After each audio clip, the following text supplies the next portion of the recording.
phénoménal qui s'appelle John Paul Jones. C'est le célèbre morceau qui s'appelle Stairway to Heaven et probablement le solo le plus célèbre de l'histoire du rock'n'roll. 4 mecs déchaînés.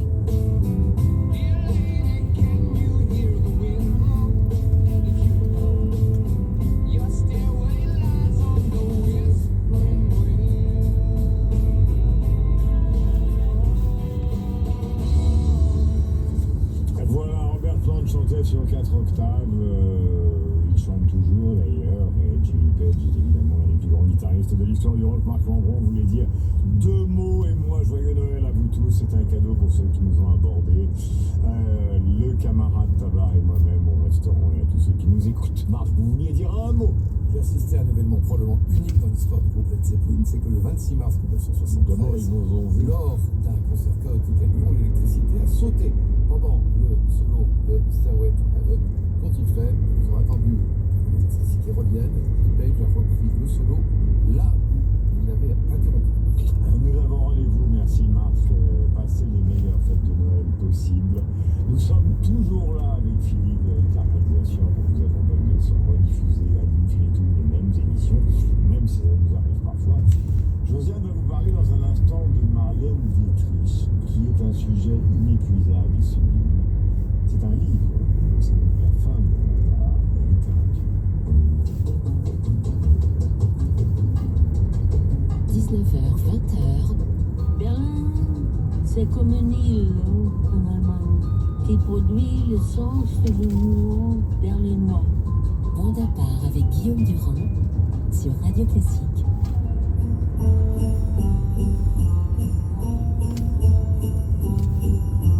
Endlich ist die Welt uns entglitten und wir fahren in unserem Schlitten und wir fahren in unserem Schlitten durch ein Tal im Schnee. Träumerisches schillernde Gewimmel, weiße Träume fallen vom Himmel und es träumt sogar unser Schimmel, was ich gut verstehe. Die Tannenbäume, ja, die nicken uns zu, der Bach singt unter dem Eise. Ich schmieg mich an dich und ich fühle, dass du das Ziel bist am Ende der Reise. Weiße Flocken weben den Schleier, kalte Winde wehen vom Weiher, doch im Herzen brennt mir ein Feuer, weil ich dich nur seh in dem Schlitten mit den Schellen und dem Tal, tief im Schnee. Qui est magnifique d'écouter Marlène chanter quand on pense que effectivement c'est le Berlin éternel, ce Berlin intrigant, puis après évidemment les États-Unis, Hollywood, et puis cette fin, après Gabon, cette fin avenue Montaigne dans un petit studio de cette star vénérée dans le monde entier et qui a été terminé sa vie donc à Paris dans le 8e arrondissement. Et nous parlons d'elle grâce à vous et grâce à un livre. Non, pas un livre, des livres. Je suis une fan absolue de Marlène Dietrich. Moi aussi. Une fan absolue. Donc il faut donner des dates quand même. 1901-1992. Alors des livres. Une bio de référence de Donald Spoto, L'Ange Bleu, mythe et réalité, passionnant. D'un titre collection folio, un livre de Jean Pavant, très admiratif, très beau. Et puis quand même, il faut lire le livre de sa fille, Maria Riva. Règlement de compte absolument radical. Un monstre d'égoïsme, une croqueuse d'homme. Alors elle dit aussi une fanatique du contrôle de soi. Ça me plaît plutôt. Ça me plaît plutôt. Mais là où quand même je peux être d'accord avec sa fille, c'est que Marlène Dietrich affirmait qu'elle était une bonne mère. Je crois qu'elle était assez étouffante et qu'elle mettait aussi sa fille un peu à contribution. Et puis il faut lire Marlène Dietrich elle-même. Un abécédaire très marrant où on apprend qu'elle fait très bien la cuisine.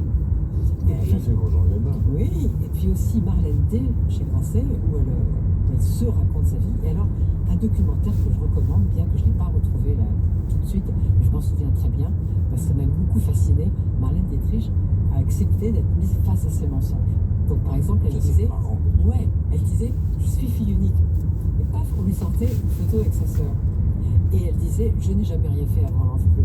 Et boum, on la voyait tourner un petit truc où elle était plutôt ronde. Et qui est grand romancier qui justement vient de faire ça récemment, c'est pas dans le Canada, justement ce livre où quelqu'un face à sa femme qui est derrière commence à être confronté à sa vie. C'était le dernier dont on a parlé ici, le dernier Russell Banks. Absolument. On en a parlé ensemble ici, on en a parlé C'est vraiment extraordinaire. Et puis bon, vous l'aviez dit, évidemment, sa fin de vie recluse avenue Montaigne, où il y avait une américaine, Norma Bosquet, qui était la femme de l'écrivain Alain Bosquet, qui était sa sorte de dame de compagnie, de gouvernante. Et évidemment, les deux, Alain Bosquet et sa femme aussi, ont fait chacun un livre. Alors, si on n'est pas fanatique comme moi, un petit livre, puisque vous vouliez un livre, un petit livre que j'ai trouvé, paru en 2021, une fille qui s'appelle Camille Larbet, ça s'appelle Marlène, celle qui avait la voix. Alors on y apprend des choses que vous avez mentionnées, notamment Gabin, ce qu'on sait d'elle pendant la guerre, etc., mais des choses un peu moins connues.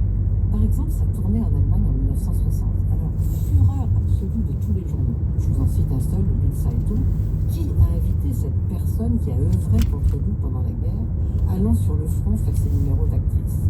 Marlène, rentre chez toi. Malgré tout, elle décide de chanter, malgré cette fureur. Et c'est au Titanic Palace de Berlin dont on parlait tout à l'heure. Elle fait sa première chanson en allemand, elle continue son tour de chant, on se rappelle. Le Bild le lendemain, Marlène Dietrich est vraiment rentrée chez elle. Et je voudrais terminer avec Hemingway dans Life, d'abord parce que j'aime Hemingway aussi.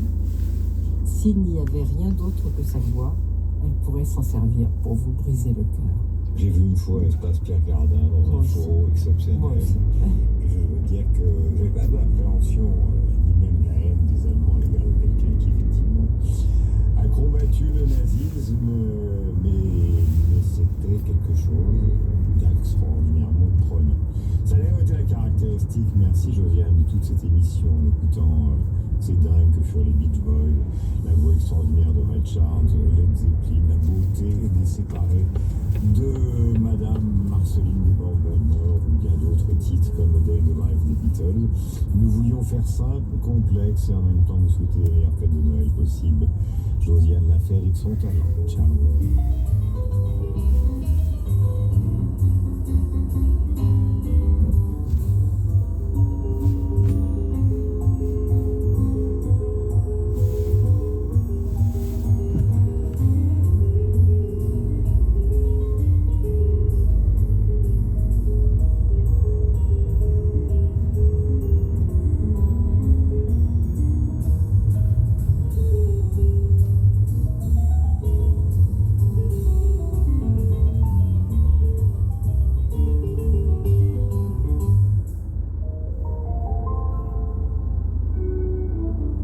Demain à 20h, vivez la magie de Noël depuis l'auditorium de l'Opéra de Bordeaux. Radio Classique vous convie à un moment de fête autour des plus beaux chefs-d'œuvre du répertoire classique, choisis pour l'occasion par le public. Avec l'Orchestre National Bordeaux-Aquitaine et le chœur de l'Opéra National de Bordeaux, dirigé par Emmanuel Villaume.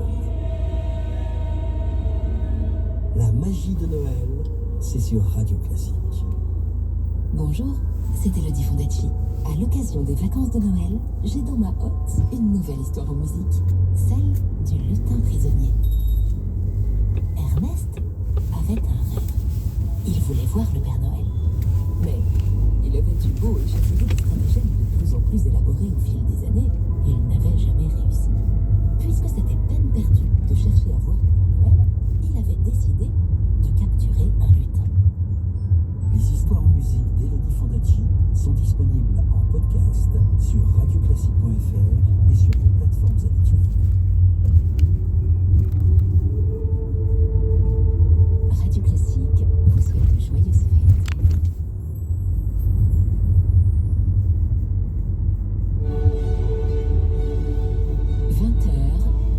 Le grand concert classique du dimanche soir avec Francis Drezel.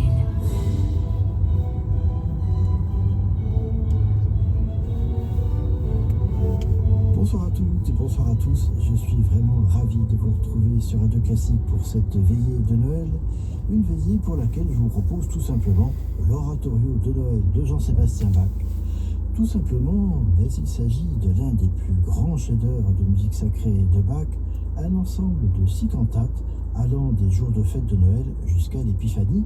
Mais nous écouterons ce soir les 6 cantates avec tout de même quelques entr'actes de musique pour clavier, toujours de Jean-Sébastien Bach. L'oratorio de Noël a été composé par Jean-Sébastien Bach à Leipzig pour les fêtes de Noël de 1734 et 1735, mais comme souvent dans le cas de ces très grandes œuvres sacrées, Bach a en fait réutilisé certains thèmes qu'il avait déjà écrits et composés pour des cantates, alors certaines cantates sacrées et d'autres même cantates profanes. C'est ce que l'on appelle le procédé de la parodie. Mais l'ensemble est prodigieusement cohérent, comme par exemple la messe en si mineur du même compositeur. Alors pour ce chef-d'œuvre, bien sûr, une version d'exception que j'ai choisie pour vous, la grande référence en la matière, indémodable, un enregistrement qui a été effectué à Munich, dans la Herkulessaal de Munich en 1965, par Karl Richter, qui était un immense spécialiste de l'œuvre du cantor de Leipzig, comme on dit, donc de Jean-Sébastien Bach, qui a créé d'ailleurs pour jouer ses œuvres le chœur et l'orchestre Bach de Munich. Et cet enregistrement de l'oratorio de Noël a été effectué en outre avec une distribution de rêve, puisque vous allez pouvoir entendre la soprano Gundula Janowitz, l'alto Christa Ludwig, le ténor Fritz Wunderlich et la basse Franz Krass. Voici tout de suite les 2 premières cantates de l'oratorio de Noël de Jean-Sébastien Bach.